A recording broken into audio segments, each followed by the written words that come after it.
I'm Richard Pyatt. Welcome back to Pest Perspectives. From the Pest Pros of Michigan, we talk about pest control, whether it's something as simple as, ants, to all the way up to rodents and zoonotic diseases. Did you hear our last episode? We had Tony Sorrentino here from Pest Pros and Jay Vincent from Smart Solutions. We're talking about zoonotic diseases in our last episode, and now the notion of exclusion. Welcome back, gents. Thanks for having us, Richard. This is outstanding. You know, it makes sense, I think, anyway, to look at a situation in which pests might be involved and say, where can we reveal an entry point? And can we close that entry point? Now, this seems like a no-brainer to me, but this is serious business, right, Jay? The idea that there's a whole approach to the notion of exclusion, and there's even, you might say, specialty focuses on this, and that's part of what you do at Smart Solutions, true? Absolutely, yeah. We've specialized in exclusion for almost going on 2 decades, and you're absolutely correct. Different wildlife and pests use different entry points. And so you have to inspect the house systematically depending upon what you're there for. So first you have to identify what you're dealing with by doing an inside inspection. And then the exterior exclusion is dictated by the size of the target pest and the nature of which it enters the home. Let's just talk about mice for a second. These are crafty little buggers. They can get in really small spaces. So you've got to have your eyes peeled here. Well, yeah, you're talking about if it's field mice, they can get in a 1/4 inch entry point. So that is very, very small. You have to be extremely methodical or you will fail at sealing a home. So we look at anything from the peak of the house, the ridge vent, all the way down, all the components of the house, the roof line. There's different roof transitions. There's a lot of caulking that goes along with keeping out mice. And then the next in line would be bats. They're like 3/8 of an inch. So, I mean, you're talking about teeny little entry points. So, Tony, when you got into this business, did you figure you would be climbing up on roofing and looking in little tiny spaces like this? No, but it's what the job requires in order to do an efficient, sealing of a structure. We're looking at gaps, cracks, crevices, structural building elements where the foundation meets the siding, where the siding meets the soffit, where the corner posts hold the siding together. And like Jay was just saying, we're looking at the drip edge all the way along the roof line. We're looking at, gable vents. We're looking at dormer returns. The builders don't specifically take time to make sure that everything's sealed up tight. If it looks good from 30 feet away, which most people are going to be when you're dealing with rooftop accesses, 25 to 30 feet away, and you're not going to see that 1/4 inch gap or that 3/8 inch gap where wildlife could potentially gain entry into your home. And if it's been used once, it's like a blinking neon light to other mice and rodents that will use these as a entry point. This is a good spot. This is where we're going to be. Come join the party. Yeah. Oh, yeah. Jay, I'm lingering on the notion of a ridge vent for a second, just because it's supposed to be ventilation, right? So if that's an entry point, how do you approach the notion of trying to stop the entry there? That's a great question. So there's been some revolutionary things happening in the exclusion world in the last decade. I mean, it literally has evolved more in the last 10 years than it did since the 1980s, which is really when it started. And it was very unorthodox back in the day, where they were just kind of cramming screens and steel wool and a little bit of foam. And now we've moved on to these specialty products that are designed to fit over top of things. And so one of the very popular products that I don't mind pushing these guys because they're good friends of mine, and they're in my mind, they make the best products in the industry. AAC Distributing makes a product called Ridge Guard, and this stuff is it's revolutionary, changed the game, because ridge vents are made out of plastic. So what happens when a roof heats up to 150, 180, 200 degrees? I mean, you could literally boil an egg on some of these roofs. Is it warps off the roof? You need to have it by code, but the bats will be like, hey, I can get in there. That's 3/8 of an inch. Boom, in. This product allows you to be able to tighten it down and still allow it to ventilate. And then it's also plastic, so if the mice want to get in it, they'll chew it. So it completely encapsulates the ridge, and it's really changed the game. All right. And when we're talking about this, Tony, we're also seeing the same kind of thing here in Michigan. Jay's in Atlanta.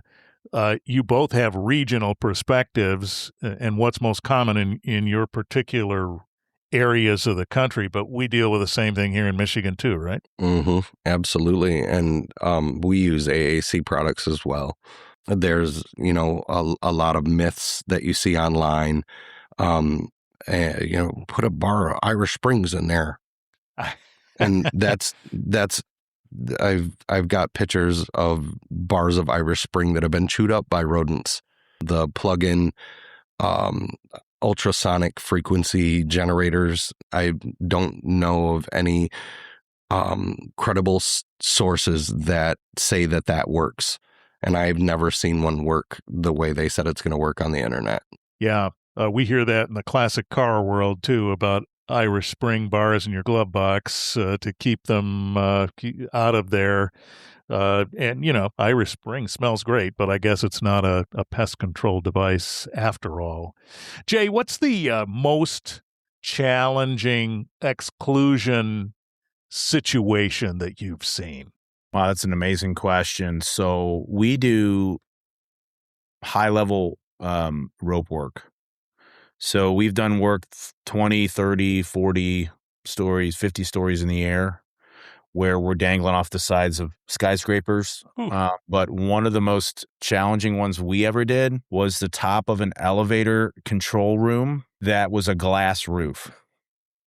You want to talk, and it was 23 stories in the air. You want to talk about freaky. I mean, it was, we tied off and we were fine, but we didn't know if at any point we were going to be going through this glass roof. The pigeons were getting in the top of the stack, and they had defecated so much in the top of the control room that the engineers said they wouldn't go in there anymore until it got cleaned out and until it got excluded. So there was one pane of glass that we needed to get on to rappel down and replace. And we actually replaced it with a custom piece of metal. We weren't going to solder lead into an old stained glass roof. So that was probably one of the most freakiest jobs we've ever done. I get to about the fourth step on the ladder and I start to feel a little shaky.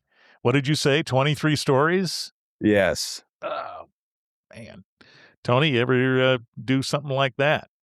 Not like that, but luckily for us, there are industry trainings that teach that high-level rope work, that teach custom metal bending and fabrication, so that we can be experts at our craft, where we have a higher level of understanding of the biology and the behavior of the wildlife that we're trying to control. Southwest Michigan isn't as big as Atlanta, but we deal with a tremendous amount of historical housing, and some of the pitches on the roofs are ridiculous. You need to have the proper safety protocols in place in order to get up there and do these repairs and complete it and make it aesthetically pleasing.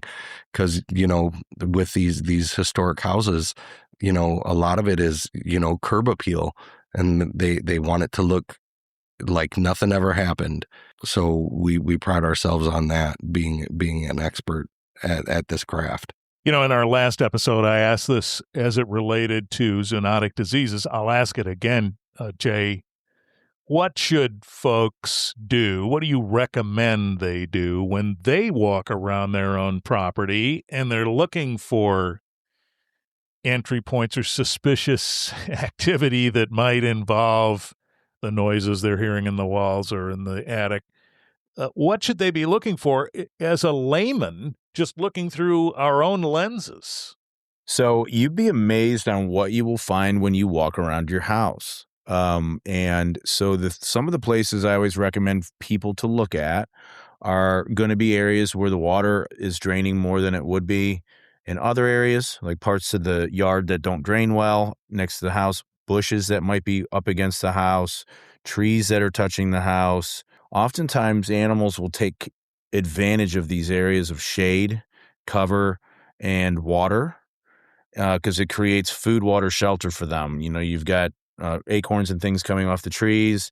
You've got the nesting materials of the leaves building up in the gutters. And then lo and behold, you've got a rotten spot and water sitting in the gutter where they just go in and out. They get the food, they go back in, and these animals are literally don't even have to leave the gutter and the attic because they got everything they need. And so oftentimes just walking around your house and making sure you're spotting wood rot, cleaning your gutters, trimming the trees back, trimming the bushes back from the house is going to be worth a lot. Should we be asking our local pest control experts if they have these certifications? If we're concerned about disease and we're concerned about exclusion and rodents, let's say, what should we be asking them about their level of experience with this?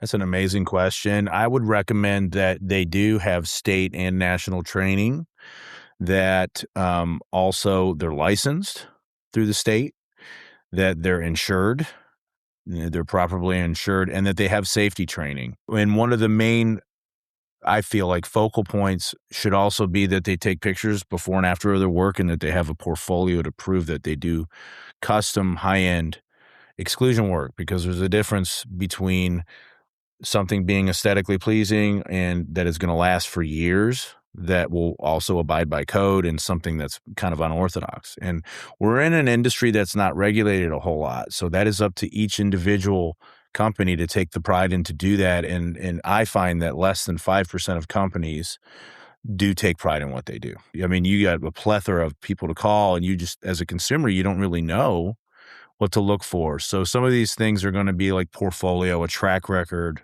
Google reviews, you name it. Tony, anything you want to add about that? Yeah, we are also certified through the Michigan Department of Natural Resources for animal control. There's a whole lot that goes into safe, humane relocation of nuisance wildlife that could be trapped on your property, and having a higher level of understanding of, what's being trafficked into my home and what can I do to control it. And a lot of cases, exclusion is going to be your best bet for long-term relief. Well, there you have it, folks. A number of thoughts as it relates to how you can approach the notion of pests in your property and some of the things you can do in looking at your own property in terms of exclusion and trying to do your best to eliminate the opportunities for these uninvited guests to be part of your home. And as well, the things you heard Jay and Tony talk about in asking, and might even say interviewing, the potential pest control company who's going to help you solve that problem. Thanks to you both for this. You're welcome. Thank you, Richard. Thanks for having us. Jay Vincent, special guest from Smart Solutions, and Tony Sorrentino with Pest Pros of Michigan here on Pest Perspectives. Hey, if you haven't subscribed yet, we invite you to do that so you get a little alert when these episodes come available. You can find Pest Perspectives where you get podcasts. Take care.